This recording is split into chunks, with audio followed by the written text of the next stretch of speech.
నేను ఇతన్ని చంపేదానికి కారణం ఏంటి, చంపేంత అంత పెద్ద తప్పు అతనేం చేసినాడు?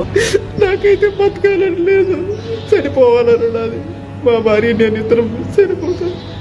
ఇంతమంది చావులకు కారణం మీరు ఖచ్చితంగా మీరు మాట్లాడండి. ప్రతి ఒక్క రాజకీయ నాయకులు సోషల్ మీడియా దీని గురించి ఖచ్చితంగా వీడియో చేసి ఖచ్చితంగా మాట్లాడండి. మహారాజా మూవీ మీలో చాలా మంది చూసే ఉంటారు. అదే ఇప్పుడు రియల్ లైఫ్ లో జరిగింది. ఆ December 7 ఓబులపల్లి మండల్ కొత్తమంగంపేట్ అనే విలేజ్ లో ఒక ఫిజికలీ హ్యాండిక్యాప్డ్ పర్సన్, తన పేరు ఆంజనేయులు, తనకి అరౌండ్ 55 years ఏజ్ ఉంటుంది. తను నైట్ పడుకొని ఉన్నప్పుడు మార్నింగ్ టైమ్స్ లో తనను చంపేస్తారు, హత్యకు గురయ్యాడు. గుర్తు తెలియని వ్యక్తి ఒక పెద్ద రాడ్ తో తల మీద బలంగా కొట్టారని చెప్పి పోలీసులు కేసు ఫైల్ చేశారు. ఇన్వెస్టిగేషన్ చేయగా December 14 కి సోషల్ మీడియాలో ఒక వీడియో రిలీజ్ అయింది. ఓబులపల్లికి చెందిన ఆంజనేయ ప్రసాద్ తన వీడియోస్ ని యూట్యూబ్ లో పోస్ట్ చేస్తూ ఉంటాడు. తనకి అరౌండ్ 1,60,000 ప్లస్ సబ్స్క్రైబర్స్ ఏమో ఉన్నారు. కోయిట్ లో తన లైఫ్ స్టైల్ ఎలా ఉంటుందని చెప్పి వీడియోస్ పోస్ట్ చేశారు. అయితే తను December 14 పోస్ట్ చేసిన వీడియోలో తనని చంపింది తానే అని చెప్పి క్లియర్ గా చెప్తూ రీజన్ కూడా మెన్షన్ చేశాడు. స్టిల్ ఆ వీడియో ఇప్పుడు యూట్యూబ్ లో ఉంది, మీరు ఒకసారి చూడొచ్చు. అతను చెప్పిన వివరాల ప్రకారం తనది అన్నమయ్య జిల్లా కొత్తమంగంపేట్. తన వైఫ్ చంద్రకళ, వాళ్ళకు చిన్న పాప ఉండేది, తనకి 12 years. అయితే ఆ పాప వాళ్ళ పేరెంట్స్ కి చేయడానికి ఏం వర్క్ లేకపోవడంతో బతకడానికి వర్క్ చేసుకోవడానికి దుబాయ్ వెళ్లారు. పాప స్కూల్ ఏజ్ అండ్ స్కూల్ పోతుంది కాబట్టి తన వైఫ్ సిస్టర్ అయిన లక్ష్మి ఇంట్లో వదిలిపెట్టి వెళ్లారు. వాళ్ళ పిన్ని వాళ్ళ ఇంట్లో ఉంటూ ఆ పాప స్కూల్ కి పోయేది. వాళ్ళ ఇంట్లో వాళ్ళ పిన్ని లక్ష్మి, బాబాయ్ వెంకటరమణతో పాటు బాబాయ్ వాళ్ళ నాన్న ఎవరైతే 55 years ఉన్నాయో ఆంజనేయులు వాళ్ళతో ఉండేవాడు. ఆ పాపకి ఆంజనేయులు వరుసకు తాత అవుతాడు. ఒక రోజు ఆ పాప పడుకొని నిద్రపోతున్న సమయంలో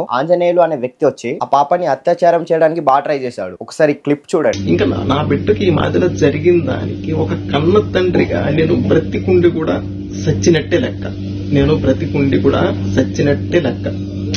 నా కూతురు డాడీ ఈ మాదిరి చేసాడు, డాడీ పట్టుకున్నాడు, డాడీ గట్టిగా పట్టుకో, అక్కడ చెస్ట్ దగ్గర అక్కడ పట్టుకోరాని చోట పట్టుకున్నాడు డాడీ, బట్టలు తీసేసాడు డాడీ, భయపడినా డాడీ, మూసుకున్నాడు డాడీ, నోరు మూత పెట్టేసినాడు డాడీ, భయపడిపోయినాడు డాడీ, ఊపిరాలేదు డాడీ అని చెప్తా ఉంటే ఒక కన్న తండ్రికి ఏ రకంగా ఉంటుందో ఒక్క రొంత ఆలోచించండి. ఆ పాప భయపడి గట్టిగా పిన్ని అని అరవడంతో ఆ ఇన్సిడెంట్ నుంచి బయటపడింది. ఆ విషయం తెలిసిన వాళ్ళ పిన్ని బాబాయ్ ఆంజనేయుల్ని కాపాడడం కోసం ఈ జరిగిన విషయాన్ని ఎవరికి చెప్పొద్దు అని చెప్పి పాపని కంట్రోల్ చేశారు. ఆ పాప ఇక్కడ ఉంటే మంచిది కాదని చెప్పి వాళ్ళ పేరెంట్స్ వాళ్ళ అక్క బావకి కాల్ చేసి ఈ పాప ఇక్కడ ఉంటే గొడవలు అవుతున్నాయని చెప్పి మీరు వచ్చి మీ పాపాన్ని తీసుకెళ్ళండి అని చెప్పి కాల్ చేసి చెప్పింది. ఆ పాప వాళ్ళ మదర్ చంద్రకళ ఎవరైతే ఉన్నారో దుబాయ్ నుంచి వచ్చి ఆ పాపని అడగక పాప ఇలా చెప్పింది.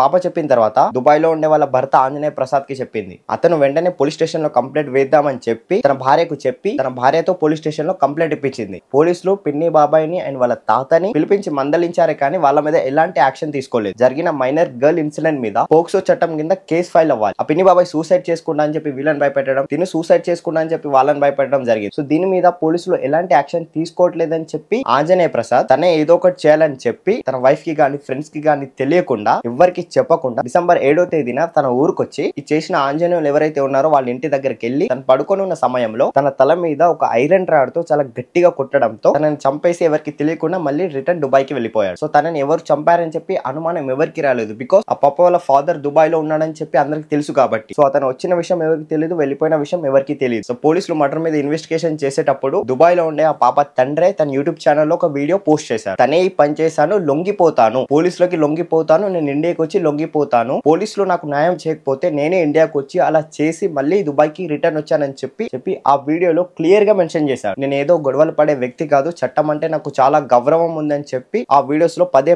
అనడం మీరు గమనించవచ్చు. ఏమైనా జరిగి చనిపోతేనే అప్పుడే మీరు రియాక్ట్ అవుతారా అని చెప్పి ఆ తండ్రి క్వశ్చన్స్ వేశాడు. సిస్టమ్ ఫెయిల్ అవుతే ఇలాంటి ఇంకా చాలా జరుగుతాయని చెప్పి ప్రశ్నించాడు. ఫస్ట్ ఫెయిల్యూర్ ఏంటంటే వాళ్ళకి పని కల్పించకపోవడం. పని కల్పించుంటే దుబాయ్కి వెళ్లకుండా ఇండియాలోనే ఏదో ఒక చిన్న పని చేస్తూ బతికే వాళ్ళు. ఆయన ఇన్సిడెంట్ జరగకపోయేదే కాదు. సెకండ్ థింగ్, ఇన్సిడెంట్ ఇలా జరిగిందని చెప్పి నేరుగా పోలీస్ స్టేషన్ కి పోయి కంప్లైంట్ ఇచ్చినా కూడా సిస్టమ్ నుంచి ఎటువంటి రెస్పాండ్ రాకపోవడంతో అక్కడ కూడా ఫెయిల్ అయ్యారు. తనకు తెలిసిన న్యాయం తనని చంపడమే అని చెప్పి తానే హత్య చేశాడు. అతను చేసింది మంచి అని నేను అనట్లేదు, 100కి 100% తప్పే. కానీ తనతో ఈ తప్పు చేయించింది సిస్టమ్ కదా. తను ఇక్కడ వచ్చి అరెస్ట్ అయ్యి జైలుకి వెళ్తాడు. మర్డర్ కేసు కింద 7 years or 12 years జైల్లోనే ఉంటాడు. ఆ ఫాదర్ ఇక్కడ వచ్చి వైఫ్ అండ్ డాటర్ తో కలిసి బతికే అవకాశం కూడా లేకుండా చేశారు. అదేదో వాళ్ళు కంప్లైంట్ ఇచ్చినప్పుడు రియాక్ట్ అవుతే ఇంత సినేరియో జరిగే అవకాశం ఉండేది కాదు కదా. అమెరికాలో 2012లో ఇలాంటి ఒక కేసు వచ్చింది. ఆ తండ్రికి ఎటువంటి శిక్ష వేయలేదు. సెల్ఫ్ డిఫెన్స్ కోసం ఆ తండ్రి అలా చేశారని చెప్పి కేసుని కొట్టేసింది. ఇక్కడ ప్రసాద్ చేసింది కూడా సెల్ఫ్ డిఫెన్సే కదా. కోల్కతా కేసులో కూడా ఏమన్నారు, తప్పు చేసిన వ్యక్తికి ఉరిశిక్ష వేయాలి, చంపేయాలని చెప్పి అందరు అన్నారు కదా. ఈ కేసులో కూడా జరిగింది ఇంచుమించు సేమే. చూడాలి మన గవర్నమెంట్ ఎలాంటి యాక్షన్ తీసుకుంటుందో. మీకేమనిపిస్తుంది, ఫాదర్ ప్రసాద్ చేసింది కరెక్టా రాంగా? Let me know in the comment section. నేను కూడా తెలుసుకుంటా. ఆయన ఇన్ఫర్మేషన్ చాలా మందికి తెలియదు. ఏదైతే అల్లు అర్జున్ కేసు గురించి న్యూస్ వస్తుందో, ఈ కేసు వెనుకబడి ఆ కేసు ముందుకు వచ్చింది. ఈ విషయాలు అందరికీ తెలియాలంటే మీరే షేర్ చేసి తెలియజేయాలి. మీ అభిప్రాయం ఏంటో కామెంట్ చేయండి, నేను కూడా తెలుసుకుంటా. ఇలాంటి ఇష్యూస్ మీద మన ఛానల్లో వీడియోస్ వస్తూనే ఉంటాయి. జస్ట్ 10 minutes మీ టైం మాకు ఇస్తే చాలు. అందుకే సబ్స్క్రైబ్ చేసి పెట్టుకోండి. నెక్స్ట్ వీడియోలో కలుద్దాం. బై.